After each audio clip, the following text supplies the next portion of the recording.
9 ದಿನಗಳ ಕಾಲ ವಿಜೃಂಭಣೆಯಿಂದ ನಡೆದ ದಕ್ಷಿಣ ಭಾರತದ ಸುಪ್ರಸಿದ್ಧ ಶಿರಸಿಯ ಶ್ರೀ ಮಾರಿಕಾಂಬಾ ದೇವಿ ಜಾತ್ರಾ ಮಹೋತ್ಸವಕ್ಕೆ ಬುಧವಾರ ಅದ್ದೂರಿ ತೆರೆ ಬಿದ್ದಿದೆ. ಗದ್ದುಗೆಯಲ್ಲಿ ವಿರಾಜಮಾನಳಾದ ಶ್ರೀ ದೇವಿಯನ್ನ ವಿಸರ್ಜನಾ ಮೆರವಣಿಗೆ ಮೂಲಕ ತವರು ಮನೆಗೆ ತೆರಳುವ ಸಂಪ್ರದಾಯ ನಡೆಯಿತು. ಲಕ್ಷಾಂತರ ಭಕ್ತರು ಈ ಕ್ಷಣಕ್ಕೆ ಸಾಕ್ಷಿಯಾದರು. ದಕ್ಷಿಣ ಭಾರತದ ಸುಪ್ರಸಿದ್ಧ ಶ್ರೀ ಮಾರಿಕಾಂಬಾ ದೇವಿ ಜಾತ್ರಾ ಮಹೋತ್ಸವವು ಫೆಬ್ರವರಿ 24ರಿಂದ ಆರಂಭವಾಗಿ ಬುಧವಾರ ಅದ್ದೂರಿಯಾಗಿ ಸಂಪನ್ನಗೊಂಡಿತು. ಲಕ್ಷಾಂತರ ಭಕ್ತರ ಸಮ್ಮುಖದಲ್ಲಿ ದೇವಿಯ ರಥಾರೋಹಣ, ಗದ್ದುಗೆ ಪ್ರತಿಷ್ಠಾಪನೆ ಮತ್ತು ಕಲ್ಯಾಣೋತ್ಸವಗಳಲ್ಲಿ ಭಕ್ತರು ಭಕ್ತಿ ಭಾವದಿಂದ ಪಾಲ್ಗೊಂಡು ಧನ್ಯತೆ ಮೆರೆದರು. 9 ದಿನಗಳ ಕಾಲ ನಡೆದ ಈ ಅದ್ದೂರಿ ಜಾತ್ರೆಗೆ ಬುಧವಾರ ತೆರೆ ಬಿದ್ದಿದೆ. ಜಾತ್ರೆಯ ಕೊನೆಯ ದಿನ ಬೆಳಿಗ್ಗೆಯಿಂದ 10:47ರವರೆಗೆ ದೇವಿಗೆ ವಿಶೇಷ ಸೇವಾ ಕಾರ್ಯಗಳು ನಡೆದವು. ಬಳಿಕ ದೇವಿಗೆ ಸಂಪ್ರದಾಯದಂತೆ ಮಾಡಬೇಕಾದ ವಿಧಿವಿಧಾನಗಳನ್ನು ನೆರವೇರಿಸಿ ಮಧ್ಯಾಹ್ನ ಸರಿಯಾಗಿ 1:13 ಲಕ್ಷಾಂತರ ಭಕ್ತರ ಸಮ್ಮುಖದಲ್ಲಿ ದೇವಿಯ ವಿಸರ್ಜನಾ ಮೆರವಣಿಗೆ ಅತ್ಯಂತ ಯಶಸ್ವಿಯಾಗಿ ನಡೆಯಿತು. ಶ್ರೀದೇವಿಯು ಗದ್ದುಗೆಯಿಂದ ಬರುವ ಸಮಯದಲ್ಲಿ ಮಾತಂಗಿ ಚಪ್ಪರಕ್ಕೆ ಬೆಂಕಿ ಹಚ್ಚಲಾಯಿತು. ನಂತರ ನೇರವಾಗಿ ತವರು ಮನೆ ಕಡೆಗೆ ದೇವಿ ಹೊರಟು ಹೋಗುವ ಸಂಪ್ರದಾಯ ನಡೆಯಿತು. ಈ ಕ್ಷಣಕ್ಕೆ ಶಾಸಕ ಭೀಮಣ್ಣ ನಾಯಕ್, ದೇವಸ್ಥಾನದ ಆಡಳಿತ ಮಂಡಳಿಯವರು ಸೇರಿದಂತೆ ಲಕ್ಷಾಂತರ ಭಕ್ತರು ಸಾಕ್ಷಿಯಾದರು.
Canara plus news, Sirsi.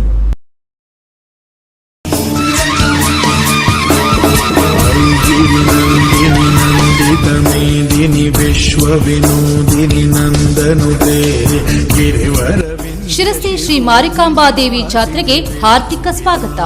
ತ್ರಿಶೂಲಿನಿ ಮಾರಿಕಾಂಬೆ ಸಾಕ್ಷಾತ್ ಶಕ್ತಿ ಸ್ವರೂಪಿಣಿ, ಶಿರಸಿ ಪುರವಾಸಿನಿ, ಭಕ್ತ ಸಂರಕ್ಷಿಣಿ ಪಾಹಿ ಮಾಂ.